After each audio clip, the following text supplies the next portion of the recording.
gesture to places and events from Yes. quite a while ago. So, you're one of our major connections. Well, I came from the next parish, Dublin. So it's I'm going to read two poems, short ones. First one is Shankaduff, because Shankaduff is in my neighbourhood at home. And Shankaduff is the farm that was bought by the Kavanaghs, who were dispossessed, as you know, and they got the first land in 1926. So Kavanagh fell in love with the farm. My black hills have never seen the sun rising. Eternally they look north towards Armagh. Lot's wife would not be salt if she'd been incurious as my black hills that are happy when dawn whitens last to the camp. My hills hoard the bright shillings in March, while the sun searches in every pocket. They are my Alps, and I've climbed the Matterhorn with a sheaf of hay for the perishing calves in the field under the big fort rock habit. The sleety winds fondle the rushy beards of Shankaduff, while the cattle drovers sheltering in feather a bush look up and say, who owns them hungry hills, that the water hen and snipe must have forsaken? A poet? Then by heavens he must be poor, I hear, and is my heart not badged. Fast forward until 1951. And he has now been contaminated by life in Dublin. And in 1951 he writes, they laughed at one I loved, the triangular hill that hung under the big fort. They said I was bounded by the whitethorn hedges of the little farm and did not know the world. But I knew that love's doorway to life is the same doorway everywhere. Ashamed of what I loved, I flung her from me and called her a ditch, although she was smiling at me with violets. But now I'm back in her briery arms. The dew of an Indian summer morning lies on each potato stalk. What age am I? I do not know what age I am. I am no mortal age. I know nothing of women, nothing of cities. I cannot die unless I walk outside these white walls.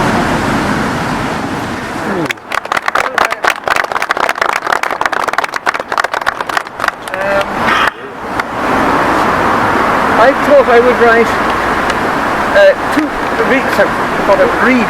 two very early poems. One of which is called Poplar Memory. I walked under the autumn poplars that my father planted on a day in April when I was a child, running beside the heap of suckers from which he's picked the straightest, most promising. My father dreamed forests, he is dead, and there are poplar forests in the waste places and on the banks of drains. When I look up, I see my father peering through the branched sky. And the second short early poem I thought I would read is called Snail. I only discovered it this morning. I had never, apparently, must have read it before, but I only discovered it this morning. Snail. I go from you, I recede, not by steps violent, but as a snail backing from the nude finger of humanity. I go from you as a snail into my twisted habitation. And you, it does not matter how you react. I know the shadow ways of self. I know the last sharp bend and the volleyed light.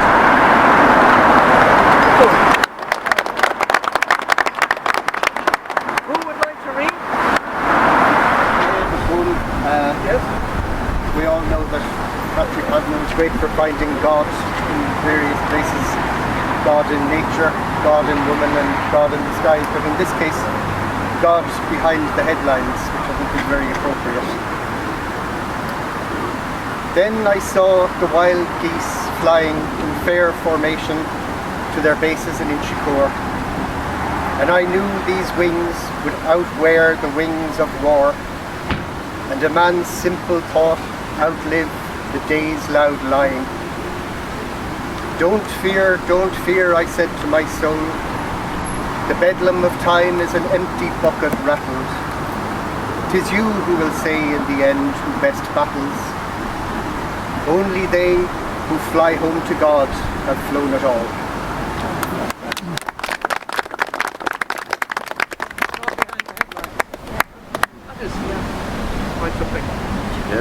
Be a poet and not old to be a lover and all the wind nowadays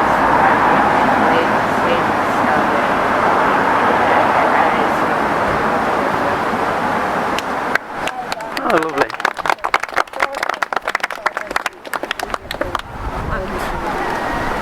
Memorable, as we find. Oh, Gina, yes. In memory of Patrick, but also in memory of my father, being great. If you're indulgent with that. Memory of my father. Every old man I see reminds me of my father when he had fallen in love with death one time when the sheaves were gathered. That man I saw in Garden Street stumble on the curb was one. He stared at me half-eyed. I might have been his son. And I remember the musician faltering over his fiddle in Bayswater, London. He too set me the river. Every old man I see in October cold weather seems to say to me, I was once yours.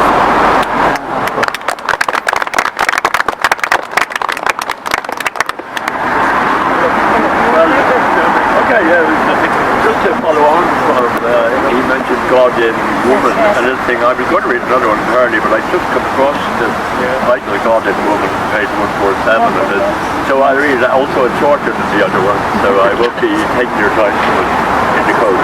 A God in woman. Now, I must search till I have found my God, not in an orphanage. He hides in no humanitarian disguise, a derelict upon a barren bog, but in some fantastically ordinary incog. Behind a well-bred convent girl's eyes are wrapped in middle-class felicities among the women in a coffee shop. Surely my God is feminine, for heaven is the generous impulse, is contented with breathing praise to the good. And all of these that I have known have come from women, while men the poet's tragic life presented, the spirit that a woman correct himself. He could be talking about himself. I didn't know this. The north of the county rather than Inniskeen, but anyway.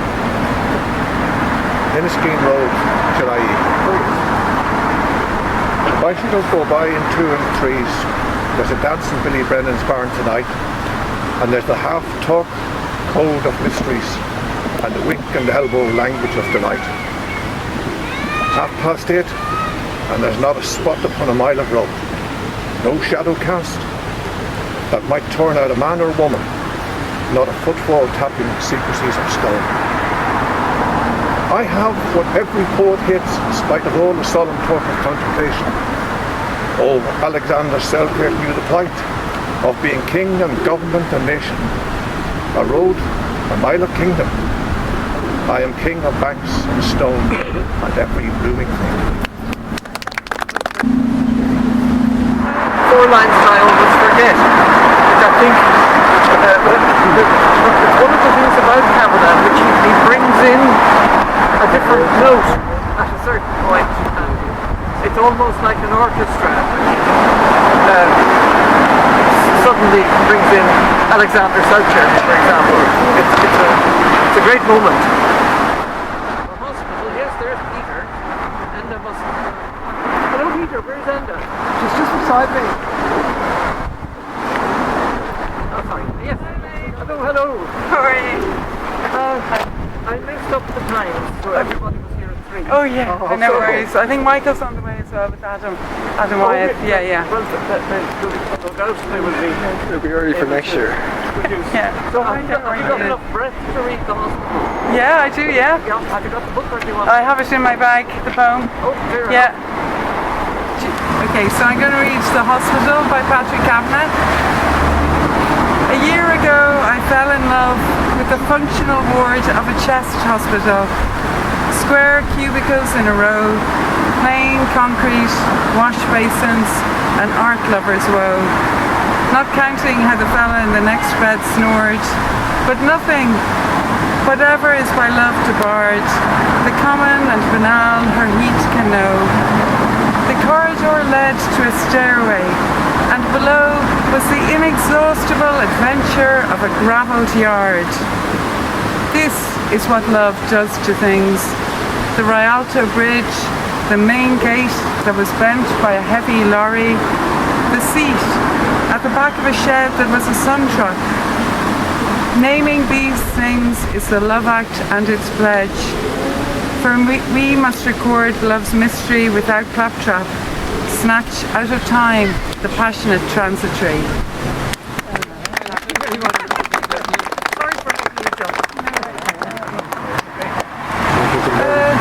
What else will we read? Yes, Tom. I'm going to read one of my own, if that's all right. And it's only written yesterday, so it's not very good. And I'll do my best. Neath a March sky, ill, grim and liffey grey, I came a pilgrim on St Patrick's Day, past fools in green and floats from now, to where bards convene by the Grand Canal. And Polyhemnia's sons and daughters keep memory green as redemptive waters, though idling engines petrol stretch pollute the air above the bench. Where the cuckoo calls and the white swan glides, the ploughman sprawls with his boots untied, and his weary likeness rests forever, God laid barred by the man-made river, to where prayers play. I made retreat on his saint's name's day to count his seat. Good. Yes. Can we tempt? Yeah. Yes. So this is Patrick Kavanagh in London missing a donkey. Okay? Kerr's ass. We borrowed the loan of Kerr's big ass to go to Dundalk with butter. Brought him home the evening before the market and exile that night in Mucker. We heeled up the cart before the door. We took the harness inside, the straw-stuffed straddle, the broken breeching with bits of bull wire tied. The winkers that had no choke band, the collar and the reins. In Ealing Broadway, London town, I name their several names, until the world comes to life, morning, silent bog, and the god of imagination waking in a mucker fog.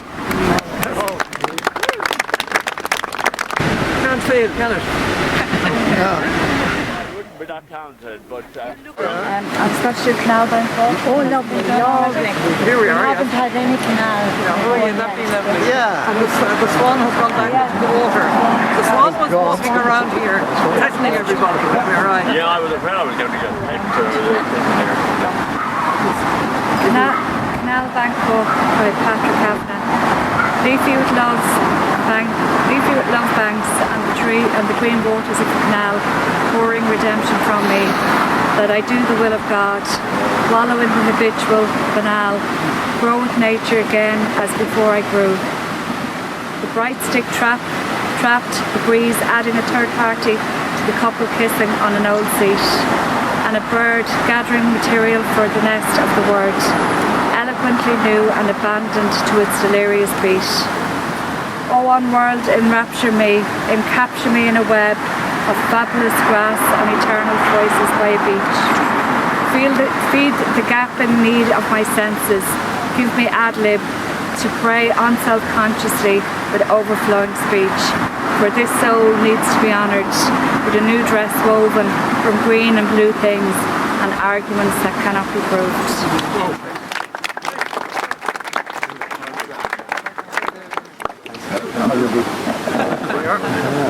I'll just open at a random page. There are no random pages. Sorry. No, I just heard this poem on the radio the other day. I've forgotten how good it was. In memory of my mother. I do not think of you lying in the wet clay of a Monaghan graveyard. I see you walking down a lane among the poplars on your way to the station, or happily going to second mass on a summer Sunday. You meet me and you say, "Don't forget to see about the cattle." Among your earthiest words, the angels stray. And I think of you walking along a headland of green oaks in June, so full of repose, so rich with life. And I see us meeting at the end of a town on a fair day by accident, after the bargains are all made and we can walk together through the shops and stalls and markets, free in the oriental streets of thought.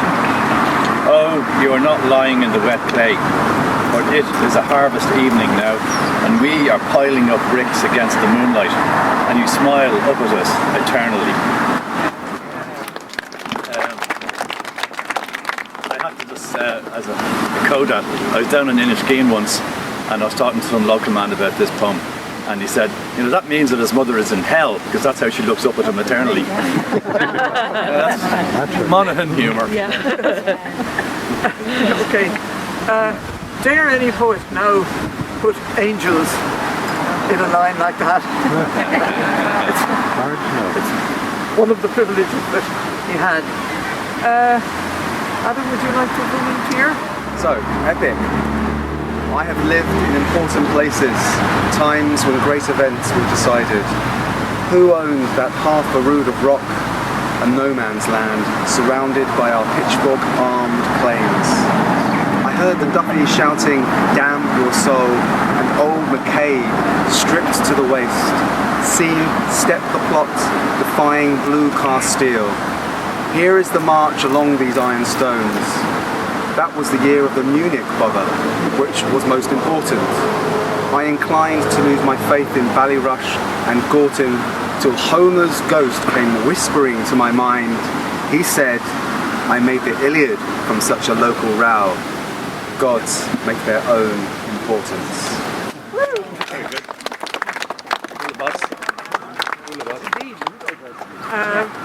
I'm not going to stop anybody else from reading, but at this point I want to say that on St. Patrick's Day in 1967, on the back of a lorry, Siobhan McKenna read that poem with the kind of energy and fuel behind her that only she possessed.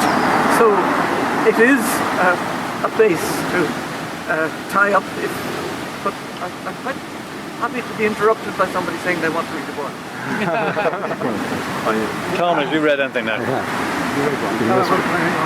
I'm afraid I messed up the time. Yeah, I thought it was 3:30. We started early. Holy hour. That was it, of course, yes, the original. Someone should read Do a section from the Great Hunger. I had that. It's a short section. Very short. Maguire was faithful to death. He stayed with his mother till she died at the age of 91. She stayed too long, wife and mother in one.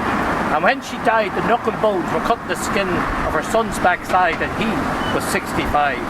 Oh, he loved his mother above all others. Oh, he loved his ploughs and he loved his cows. And his happiest dream was to wipe his arse in the perennial grass at the bank of some summer stream, to smoke a pipe in a sheltered gripe in the middle of July. His face in a mist, two stones in his fist, and an potent worm by his thigh. But his passion became a plague, bringing the vague women of his mind to lust nearness. Once a week at least, flesh must make its appearance. So Maguire got tired of the no-target gun fired, returned to his headland of carrots and cabbage, to the fields once again, where eunuchs can be men, and sometimes life is more lousy than savage.